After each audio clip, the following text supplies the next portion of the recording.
estilo literario fue bastante revolucionario y fue catalogado por expertos como un tipo de romanticismo oscuro, en donde abundaban los poemas y los relatos de corta duración, las novelas y los ensayos.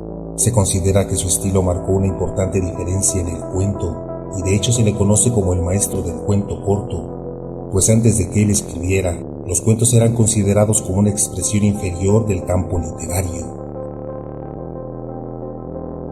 Sus narraciones tenían su propio estilo, y muchos de ellos se basaban en relatos de detectives o policiales.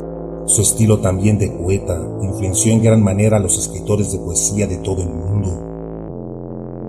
Sus obras estaban llenas de misterio, de muerte, rodeadas de una atmósfera macabra que provocaba mucho terror. Tenía una cierta obsesión con los asesinatos y en base a esto escribió muchos relatos. Sus personajes siempre sobresalían por tener miedo, odio, obsesión y por no tener la capacidad de autocontrol.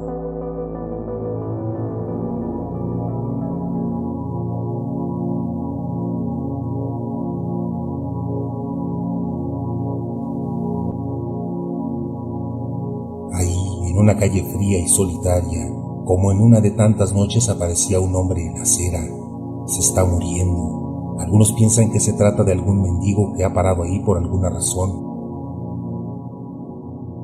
Lo que no saben es que es presa de uno de los peores tormentos que puede vivir un ser humano, el delirium tremens. Si vemos la definición de este padecimiento, tenemos: los episodios psicóticos se hacen presentes, las alucinaciones son constantes y tormentosas, lo que provoca que el individuo sufra y sienta miedo.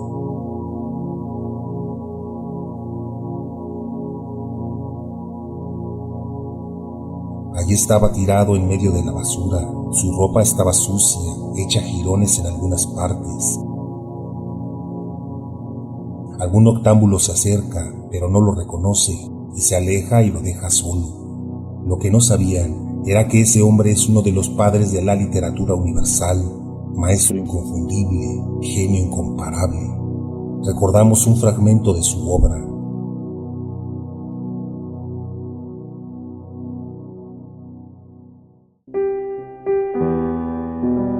Durante todo un día de otoño, triste, oscuro, silencioso, cuando las nubes se cernían bajas y pesadas en el cielo, crucé solo a caballo una región singularmente lúgubre del país, y al fin, al acercarse las sombras de la noche, me encontré a la vista de la melancólica casa Usher. No sé cómo fue, pero a la primera mirada que eché al edificio, invadió mi espíritu un sentimiento de insoportable tristeza. Digo insoportable porque no lo atemperaba ninguno de esos sentimientos semidesagradables por ser poéticos, con los cuales recibe el espíritu aún las más austeras imágenes naturales de lo desolado o lo terrible. Miré el escenario que tenía delante, la casa y el sencillo paisaje del dominio, las paredes desnudas, las ventanas con ojos vacíos, los ralos y siniestros juncos y los escasos troncos de árboles agostados, como una fuerte depresión de ánimo, únicamente comparable, como sensación terrena, al despertar del fumador de opio, la amarga caída en la existencia cotidiana, el horrible descorrerse del velo. Era una frialdad, un abatimiento, un malestar del corazón, una irremediable tristeza mental que ningún acicate de la imaginación podía desviar hacia forma alguna de lo sublime.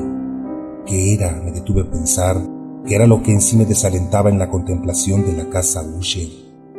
Misterio insoluble, y yo no podía luchar con los sombríos pensamientos que se congregaban a mi alrededor mientras reflexionaba.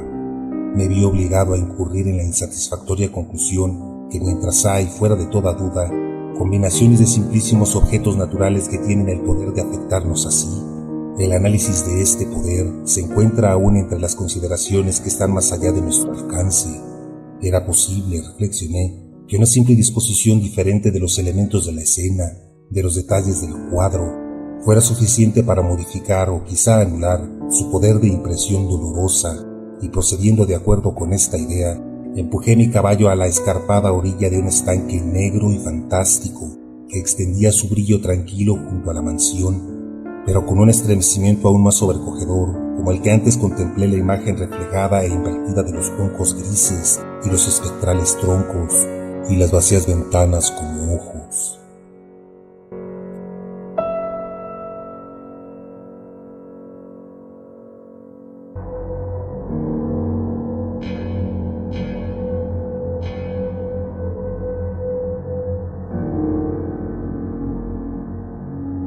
Eran otros tiempos en los que la revolución industrial estaba en su auge, la sociedad estaba inmersa en ella y los temas de misterio eran casi desapercibidos, pero Allan Poe pudo, a pesar de ello, hacer que su obra fuera importante y la cual tenía un número considerable de lectores. Los espectros, los fantasmas, los aparecidos, los presagios, las maldiciones, las profecías eran contados en sus obras con singular maestría.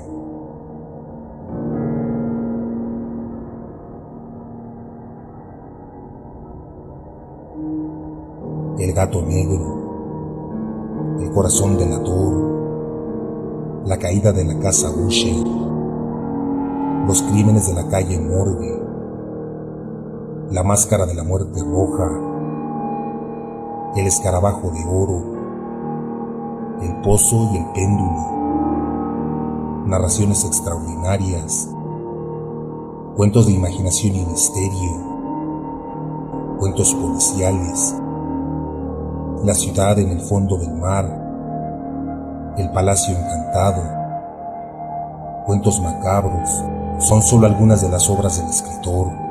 A su vez fue una gran influencia para escritores posteriores como Dostoyevsky, Charles Dickens, Becker, Julio Verne.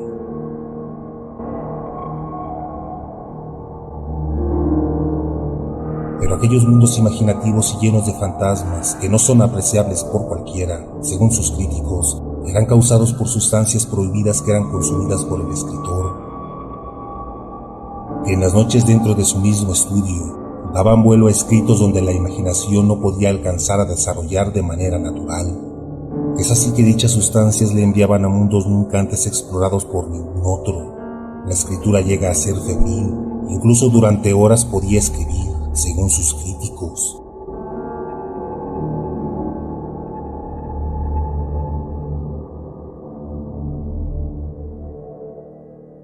En El Cuervo, que es narrado en primera persona por un protagonista dubitativo y confuso, y un cuervo que representa la sabiduría y el conocimiento, este cuervo deja continuamente perplejo a nuestro hombre ante sus múltiples preguntas, con una única respuesta: nunca más. Ahora comienzan los diálogos con el fantasma de sí mismo, lo que refleja en su cuento William Wilson, en el que se sumerge en un mundo que algunos tachan ya de cierta locura.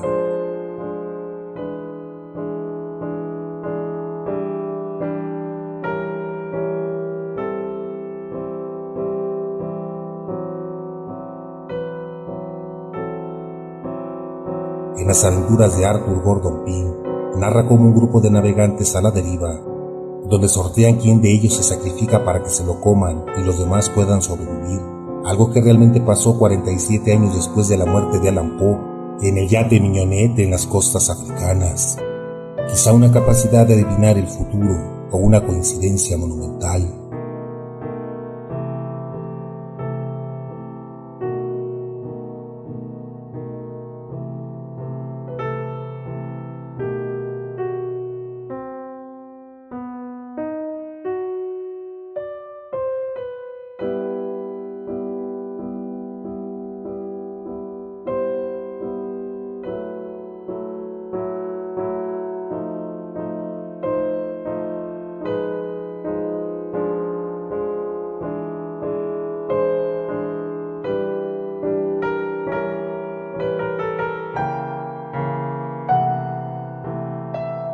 El final de su vida sigue siendo un misterio. Pasa 3 días enteros vagando en las calles presa del delirium tremens.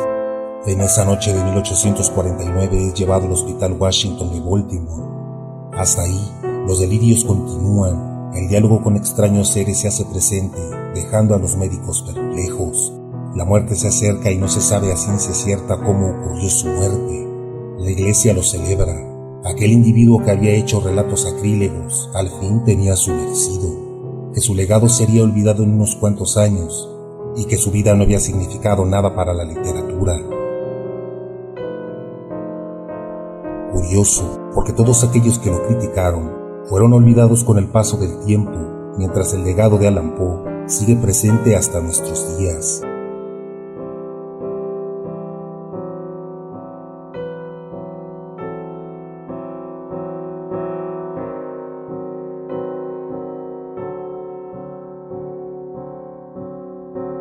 Durante mi vida me mantuve mucho tiempo lleno de asombro, de temor, de duda, soñando sueños que ningún mortal se ha atrevido a soñar jamás.